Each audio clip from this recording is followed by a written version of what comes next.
राम लक्ष्मण बंधन में। जब हर्षोन्मत्त वानरों का तुमुल नाद सुनकर रावण को आश्चर्य हुआ और आशंका ने उसे आ घेरा। उसने तत्काल मंत्रियों से कहा, वानर सेना में इतना उत्साह कैसे आ गया? मेघनाद ने तो राम और लक्ष्मण का वध कर दिया था।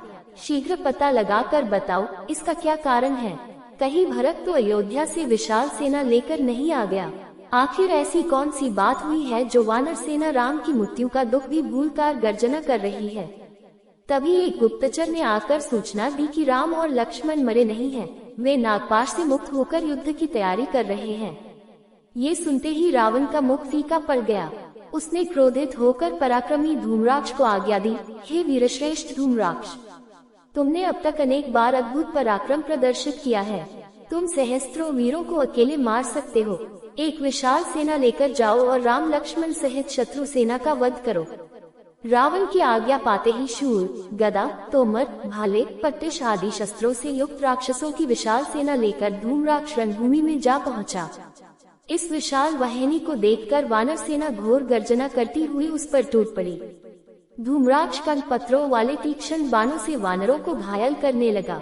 वे भी राक्षसों के वार बचाकर बड़े बड़े शिलाखंड ले आकाश में उड़कर उन पर फेंकने लगे। आकाश को उद्यत राक्षसी सेना को अपने प्राण बचाने कठिन हो गए। फिर भी राक्षस सेना का एक भाग अपने प्राणों की चिंता न करके बाणों, त्रिशूलों आदि से वानरों का लहू बहा रहा था। चारों ओर रक्त की नदियां बहने लगी। जिधर देखो उधर ही राक्षसों और वानरों के रुंड दिखाई देते थे। कानों के पर्दों को फाड़ने वाला चीत्कार और हाहाकार सुनाई दे रहा था। रणन्मत्त धूम्राक्ष हताहत वीरों के शरीरों को रौंदता हुआ अपने अग्नि बाणों से वानर सेना को भस्मीभूत कर रहा था।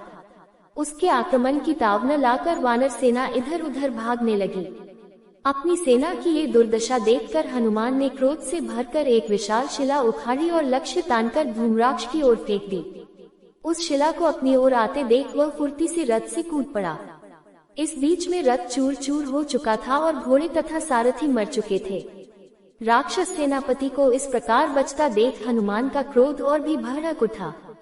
उन्होंने दांतों, नाखूनों से उनके और धूम्राक्ष के बीच में आने वाले राक्षस समुदाय का विनाश करके मार्ग साफ कर लिया। जब उसने हनुमान को भयंकर रूप से अपनी ओर आते देखा तो लोहे के कांटों से भरी हुई गदा उठाकर उनके सिर पर दे मारी। हनुमान ने वार बचाकर एक भारी शिला उठाए और आकाश में उड़कर धूम्राक्ष को दे मारी।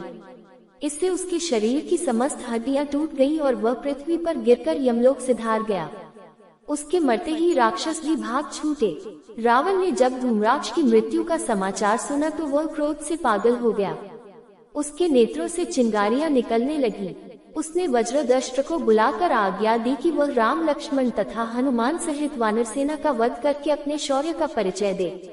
वज्रदष्ट जितना वीर था उससे अधिक मायावी था। वह अपनी भीमकर्मा पराक्रमी सेना लेकर दक्षिण द्वार से चला। युद्ध भूमि में पहुंचते ही उसने अपने सम्मुख अंगद को पाया, जो अपनी सेना के साथ उससे युद्ध करने के लिए तत्पर खड़ा था। वज्रदष्ट को देखते ही वानर सेना किचकिचाकर राक्षसों पर टूट पड़ी। दोनों ओर से भयंकर मारकाट मच गई। संपूर्ण युद्ध भूमि रुंड मुंडों, हताहत सैनिकों तथा रक्त के नालों एवं सरिताओं से भर गई। रक्त सरिताओं में नाना प्रकार के शस्त्र, कटे हुए हाथ तथा मस्तक छोटे छोटे द्वीपों की भांति दिखाई देने लगे। अंगद तथा वानर सेनापतियों द्वारा बार बार की जाने वाली सिंह गर्जना ने राक्षस सैनिकों का मनोबल तोड़ दिया। जब उन्हें अपने चारों ओर राक्षसों के कटे हुए अंग दिखाई देने लगे तो वह अपने प्राणों के मुंह से रणभूमि से पलायन करने लगे। अपनी सेना को मरते कट्टे और कायरों की तरह भागते देख वज्रदष्ट दुगने पराक्रम और क्रोध से युद्ध करने लगा। उसने तीक्ष्णतर बाणों का प्रयोग करके वानरों को घायल करना आरंभ कर दिया। क्रोध वज्रदष्ट के भयानक आक्रमण से पीड़ित होकर वानर सेना भी इधर उधर छिपने लगी। उनकी ये दशा देखकर अंगद ने उस राक्षस सेनापति को ललकारा, वज्रदष्ट, तूने बहुत मारकाट कर ली, तेरा अंत समय आ गया है। अब मैं तुझे धूम्राक्ष के पास भेजता हूँ। ये कहकर अंगद उससे जाकर भिड़ गए। दोनों महान योद्धा मस्त हाथियों की भांति एक दूसरे पर प्रहार करने लगे। दोनों ही रक्त से लथपथ हो गए। फिर अवसर पाकर अंगद ने तलवार से वज्रदष्ट का सिर काट डाला। अपने सेनापति के मरते ही राक्षस सेना मैदान से भाग खड़ी हुई।